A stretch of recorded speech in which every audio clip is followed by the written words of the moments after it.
In the endless forest of Eldragreen, a living continent of ancient trees, every beast possessed stats, instincts, and destinies woven into the code of creation. This was an open-world realm where wolves were warriors, owls soared as strategists, and even rabbits trained in extraordinary agility builds. Every creature had a class, a title, a purpose. And then there was Rix, a lone, rust-furred fox, agile and clever, yet invisible in the forest hierarchy. His official title? Forest Scout, Tier 1. A role so insignificant that even slimes ignored him unless they were hungry. He had no pack, no followers, no grand quest tied to his existence. NPCs would dismiss him with lines like, "Run along, little fox, or this area is too dangerous for your kind." Yet Rix dreamed, not of power or conquest, but of simply being seen, being respected, being something more than a footnote in the lush codex of Eldragreen.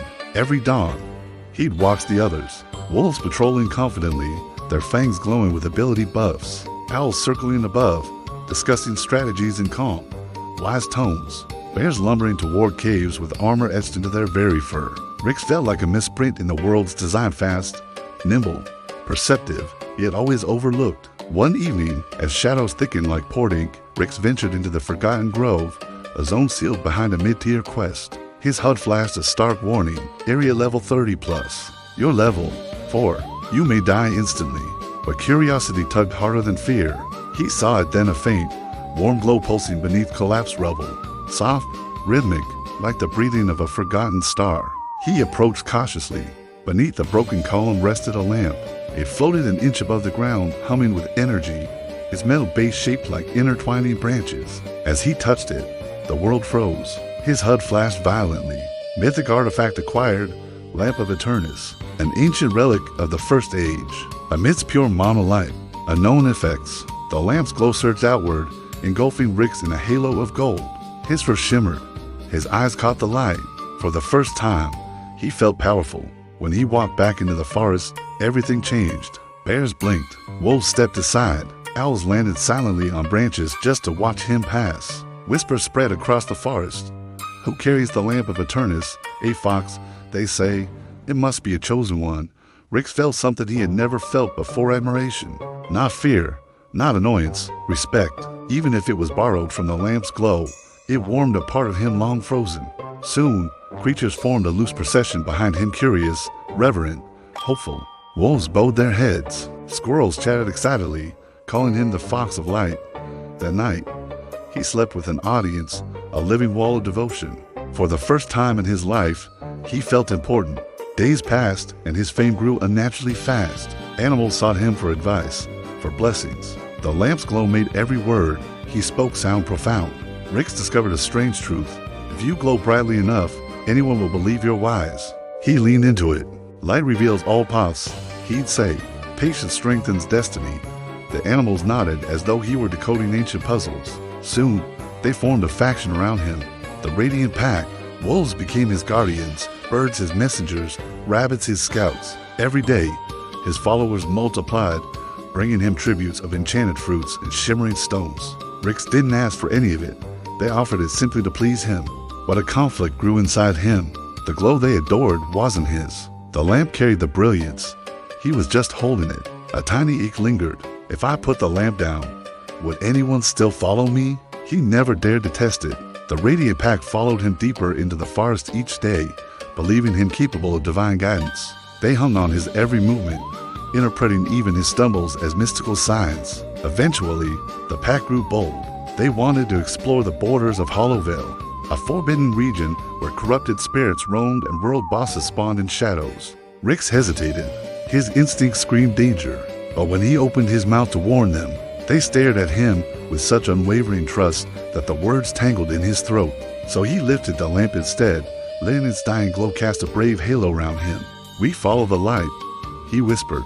His followers cheered, and so they marched in the hollow vale. The air thickened and trees twisted unnaturally, their bark scarred with claw marks. The ground pulsed with dark mana. Rix's lamp flickered. He ignored it. His followers didn't notice. As they ventured further, the ground split open. A roar rippled through the forest as the nightroot wraith rose from the soil of phantom with antlers of shadow and eyes glowing with void energy.